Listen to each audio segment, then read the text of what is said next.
জানিয়ে দিচ্ছি আজকের হাতে পাওয়া সর্বশেষ নিউজ আপডেটগুলো। 91টি ড্রোন নিয়ে মস্কোতে ভয়াবহ হামলা ইউক্রেনের, বন্ধ 6 বিমানবন্দর। গাজায় রমজানেও ফেরে না সুদিন। অস্ট্রেলিয়ায় বিদ্যুৎবিহীন 1,20,000-এর বেশি বাড়িঘর। সিরিয়ায় সংঘাত কি থামাতে পারবেন অন্তর্বর্তী প্রেসিডেন্ট আল সারা? এতক্ষণ দেখছিলেন সংবাদ শিরোনাম, এখন আসছে বিস্তারিত খবরে। সিরিয়ায় বর্তমানে যে সংঘাত চলছে সেটা দেশটির প্রায় 13 বছরের গৃহযুদ্ধের ইতিহাসে অন্যতম ভয়াবহ ঘটনা। দেশটির ক্ষমতাচ্যুত প্রেসিডেন্ট বাশার আল আসাদের অনুগত যোদ্ধারা এই সংঘাত শুরু করেছেন। সরকারের নিরাপত্তা বাহিনী ব্যাপক শক্তি নিয়ে পাল্টা হামলা শুরু করলে পরিস্থিতি ভয়াবহ আকার ধারণ করছে। এই সংঘাত বন্ধ করতে দেশটির অন্তর্বর্তী সরকারের প্রেসিডেন্ট আহমেদ আল সারা হিমশিম খাচ্ছেন। তবে তিনি বলেন এই হত্যাকাণ্ডের সঙ্গে জড়িত ব্যক্তিদের তিনি আইনের আওতায় আনবেন। যুক্তরাজ্য ভিত্তিক সিরিয়ান অবজারভেটরি ফর হিউম্যান রাইটসের তথ্য মতে চলমান সংঘাতের এরই মধ্যে সিরিয়ায় উপকূলীয় অঞ্চলে 1000-এর বেশি মানুষকে হত্যা করা হয়েছে। গত বৃহস্পতিবার সিরিয়ায় উত্তর পশ্চিমাঞ্চলের উপকূলীয় শহর লাতাকিয়া ও তার্তুসে ক্ষমতাচ্যুত বাশার আল আসাদের অনুগত যোদ্ধারা সমন্বিতভাবে হামলা শুরু করেন। লাতাকিয়া ও তার্তুস বাশার সরকারের শক্তিশালী ঘাঁটি হিসেবে পরিচিত। এখনও বিচ্ছিন্নভাবে সংঘর্ষের খবর পাওয়া যাচ্ছে। সিরিয়ায় একটি কুর্দি সশস্ত্র গোষ্ঠীর এক শীর্ষ নেতা চলমান ভয়ঙ্কর সহিংসতার জন্য তুরস্কের সহায়তাপুষ্ট কিছু উগ্র ইসলামী গোষ্ঠীকে দায়ী করেছেন। তার দাবি, এসব গোষ্ঠীর সদস্যরা আলাউদ সম্প্রদায়ের সাধারণ মানুষকে হত্যা করেছেন। বাশার আল আসাদও এই সম্প্রদায়ের মানুষ, কিন্তু এই অভিযোগ নিয়ে তাৎক্ষণিকভাবে মুখ খোলেননি তুরস্ক। অন্তর্বর্তী প্রেসিডেন্ট সারার কার্যালয় জানিয়েছে, সংঘাত ও উভয় পক্ষের হত্যাকাণ্ড তদন্ত করে দেখার জন্য একটি স্বাধীন কমিটি গঠন করা হচ্ছে। যোদ্ধাদের হাতে সংগঠিত হত্যাকাণ্ডের বিভিন্ন ভিডিও সামাজিক যোগাযোগ মাধ্যমে ছড়িয়ে পড়েছে। বার্তা সংস্থা রয়টার্স এসব ভিডিও তাৎক্ষণিক যাচাই করে দেখতে পারেনি। সিরিয়ার নিরাপত্তা বাহিনীর একটি সূত্র বলছে, লাতাকিয়া, জাবলা ও বনিয়াস শহরের লড়াই কমে এসেছে, তবে দুর্গম এলাকায় তল্লাশি অব্যাহত রয়েছে। এসব এলাকায় বসারপন্থী প্রায় 5,000 বিদ্রোহী লুকিয়ে রয়েছেন। সিরিয়ায় বর্তমান নেতা আল সারাকে বহু ভাগে বিভক্ত দেশটিতে নানা ধরনের চাপ সামলাতে হচ্ছে। গত রবিবার রাজধানী দামেস্কের মাজ্জাপাড়ায় একটি বস্তিতে তিনি সবাইকে শান্ত রাখার আহ্বান জানিয়েছেন। তিনি বলেন, আমাদের জাতীয় ঐক্য, দেশের শান্তি রক্ষা করতে হবে। আমরা মিলেমিশে বাস করতে পারি। সিরিয়ায় বর্তমানে চলমান এসব চ্যালেঞ্জ ঘটতে পারে বলেই আগেই ধারণা করা গিয়েছিল। 2022 সালে যুদ্ধ শুরু হওয়ার পর রাশিয়ার রাজধানী মস্কোতে বৃহত্তম ড্রোন হামলা চালিয়েছে ইউক্রেন। মস্কোর বিভিন্ন স্থাপনা লক্ষ্য করে অন্তত 91টি ড্রোন ছুড়েছে ইউক্রেনের সামরিক বাহিনী। এতে অন্তত একজনের নিহত হওয়ার খবর পাওয়া গেছে। এই হামলার জেরে বিভিন্ন স্থানে আগুন লেগে যায়। এছাড়া রাজধানী মস্কোর 4টি সহ 6টি বিমানবন্দর বন্ধ করে দেওয়ার পাশাপাশি বহু ফ্লাইট অন্যদিকে ঘুরিয়ে দেওয়া হয়েছে। আজ মঙ্গলবার এক প্রতিবেদনে এই তথ্য জানিয়েছে বার্তা সংস্থা রয়টার্স। বার্তা সংস্থাটি বলছে, মঙ্গলবার রাশিয়ার রাজধানীতে ইউক্রেন তাদের সবচেয়ে বড় ড্রোন হামলা চালিয়েছে। মস্কোকে লক্ষ্য করে কমপক্ষে 91টি ড্রোন হামলা চালানো হয়, যার ফলে কমপক্ষে একজন নিহত হয়েছেন। এছাড়া বিভিন্ন স্থানে আগুন লেগে যায়, বিমানবন্দর বন্ধ করে দেওয়া হয় এবং কয়েকজন ডজন ফ্লাইটের দিক পরিবর্তন করতে বাধ্য করা হয় বলেই রাশিয়ার কর্মকর্তারা জানিয়েছেন।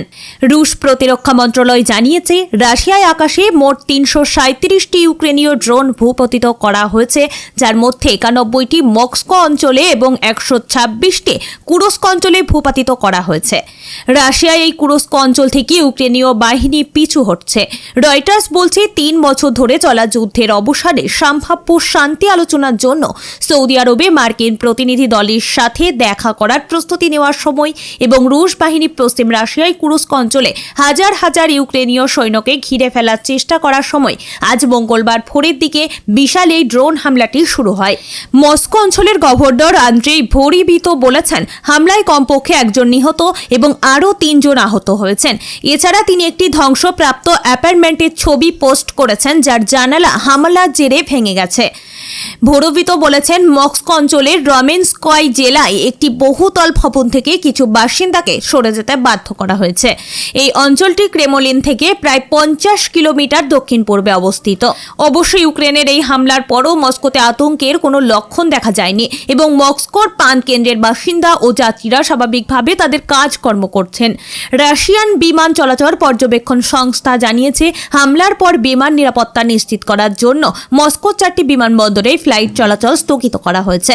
মস্কোর পূর্বে অবস্থিত ইয়ারোস্লাভল এবং নিঝনি নভগোরড অঞ্চলে অবস্থিত আরও 2টি বিমানবন্দরও বন্ধ করে দেওয়া হয়েছে। যদিও মার্কিন প্রেসিডেন্ট ডোনাল্ড ট্রাম্প বলেছেন তিনি ইউক্রেনের শান্তি প্রতিষ্ঠা করতে চান, তবুও তুরস্ক রাশিয়ায় বসন্তকালীন আক্রমণ এবং রাশিয়ার গভীরভাবে ধারাবাহিকভাবে ইউক্রেনীয় ড্রোন হামলার মাধ্যমে যুদ্ধক্ষেত্রের সংঘাত আরও উত্তপ্ত হয়ে উঠেছে। রয়টার্স বলছে, রাশিয়া মস্কো এবং গুরুত্বপূর্ণ স্থাপনাগুলোর উপর অসংখ্য ইলেকট্রনিক ছাতা তৈরি করেছে, কৌশলগত ভবনগুলোর উপর অতিরিক্ত উন্নত অভ্যন্তরীণ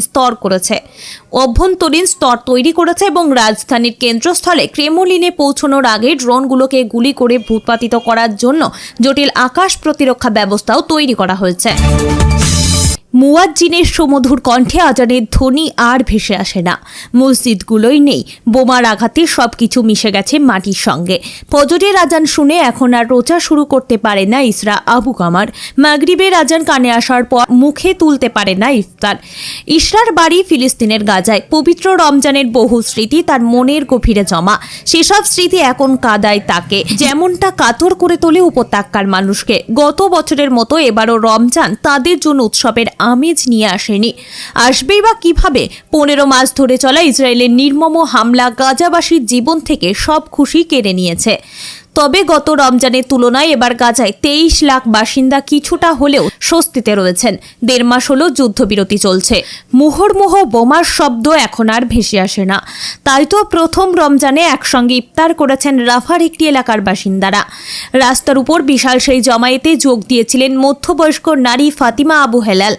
কান্নাজড়িত কণ্ঠে তার একটি চাওয়া, আল্লাহ আমাদের ক্ষমা করুন, সবকিছু আগের মতো করে দিন। আগের দিনে গাজায় একসঙ্গে ইফতার করাটা আনন্দের বিষয় ছিল। রোজা ছিল উপত্যকার মানুষের জন্য উৎসব আয়োজন, মানুষে মানুষে মিলে যাওয়ার এক উপলক্ষ।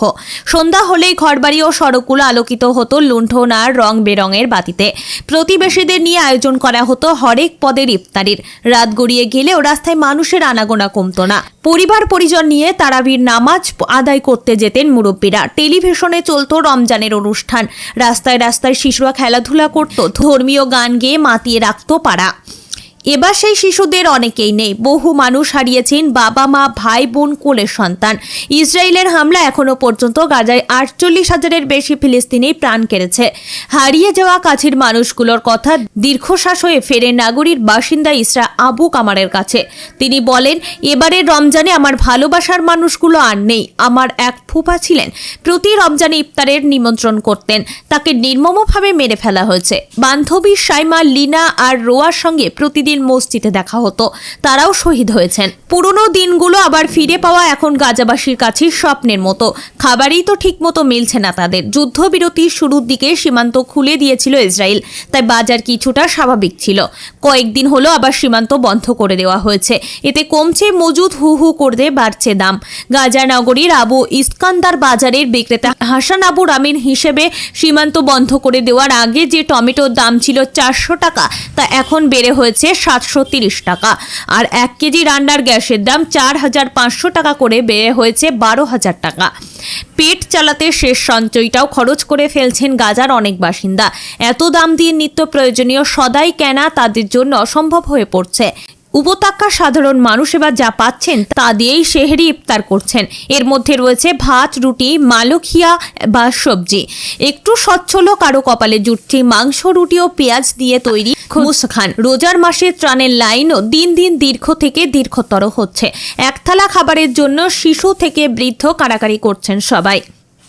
পরিস্থিতি আরও ঘোলাটে হয়েছে যুক্তরাষ্ট্রের প্রেসিডেন্ট ডোনাল্ড ট্রাম্পের একের পর এক উস্কানিতে। গত বুধবারও তিনি বলেছেন, গাজায় বন্দী বাকি জিম্মিদের মুক্তি দেওয়া না হলে নরকের পরিণতি ভোগ করতে হবে। যুদ্ধবিরতির দ্বিতীয় ধাপে যেতেও গড়িমসি করছে ইসরায়েল সরকার। ফলে গাজায় আবার হামলা শুরুর আশঙ্কা দেখা দিয়েছে। আর যার অর্থ আবারও শুরু হতে পারে মৃত্যু রক্তপাত। এত আশঙ্কার মধ্যেও আশা ছাড়তে নারাজ ইসরা আবু কামার। তাদের ঘরবাড়ি মসজিদ ভেঙেছে, তবে বিশ্বাসটা অটুট। ভাঙা বাড়ি ও তাঁবুর মধ্যে তারাবির নামাজ আদায় করছেন। নামাজ শেষে মোনাজাতে আল্লাহর কাছে জানাচ্ছেন সব চাওয়া পাওয়ার কথা। মনের প্রশান্তির জন্য তিলাওয়াত করছেন পবিত্র কোরআন। এই দুর্দশার মধ্যেও ইসরা বেঁচে থাকতে চান তার মা বাবার জন্য। সবাইকে নিয়ে করতে চান ঈদ, ঠিক যেন ফিলিস্তিনি কবি মাহমুদ দারবিশের কবিতার মতো, জীবনকে ভালোবাসি কারণ আমি মরে গেলে মায়ের কান্না আমার সহ্য হবে না। আসছি পরবর্তী খবরে। মৌসুমি ঘূর্ণিঝড় আলফ্রেডের আঘাতে অস্ট্রেলিয়ায় সবচেয়ে জনবহুল প্রদেশ নিউ সাউথ ওয়েলসের 1,20,000-এরও বেশি বাড়িঘর, দপ্তর, বাণিজ্য কেন্দ্র বিদ্যুৎবিহীন হয়ে পড়েছে। এক প্রতিবেদনে তথ্য জানিয়েছে এএফপি। দক্ষিণ প্রশান্ত সাগরের একটি নিম্নচাপ থেকে উত্তত হওয়ার পর 5 দিনে 400 কিলোমিটার পাড়ি দিয়ে গত শনিবার নিউ সাউথ ওয়েলসের উপকূলে আছড়ে পড়ে আলফ্রেড। তারপর গত 3 দিন ধরে নিউ সাউথ ওয়েলসের বিভিন্ন শহরে শুরু হয়েছে ঝোড়ো হাওয়া, প্রবল বর্ষণ। রবিবার ঝোড়ো হাওয়া ও আকস্মিক বন্যায় 61 বছর বয়স্ক এক ব্যক্তি ভেসে গেছেন। আজ মঙ্গলবার থেকে অবশ্য উপকূলবর্তী কুইন্সল্যান্ড সহ বিভিন্ন শহর গ্রামে বৃষ্টি, ঝোড়ো হাওয়ার বেগ কমে এসেছে, তবে আবহাওয়া পরিস্থিতি কাঙ্ক্ষিত উন্নতি হয়নি এবং এখনও বিদ্যুৎবিহীন অবস্থায় রয়েছে 1,20,000-এরও বেশি বাসভবন, দপ্তর, বাণিজ্য কেন্দ্র। সবচেয়ে বেশি ক্ষতিগ্রস্ত হয়েছে কুইন্সল্যান্ড।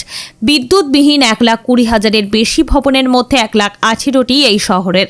বিদ্যুৎবিহীন বাড়িঘরে ইতিমধ্যে সংযোগ পুনঃস্থাপনের কাজ শুরু করেছে নিউ সাউথ ওয়েলসের বিদ্যুৎ সরবরাহ কোম্পানি এনার্জিএক্স। এক বিবৃতিতে কোম্পানির পক্ষ থেকে বলা হয়েছে, আগামী শুক্রবারের মধ্যে 95% বাড়িঘরে বিদ্যুৎ পুনঃসংযোগের লক্ষ্য নেওয়া হয়েছে। আমাদের 20,000-এরও বেশি কর্মী বর্তমানে মাঠে কাজ করছে। আবহাওয়া পরিস্থিতির উন্নতি হচ্ছে। আমরা আশা করছি শীঘ্রই বিদ্যুৎবিহীন সব ভবনে পুনঃসংযোগের কাজ শেষ করতে পারব, বলা হয়েছে এনার্জিএক্সের বিবৃতিতে।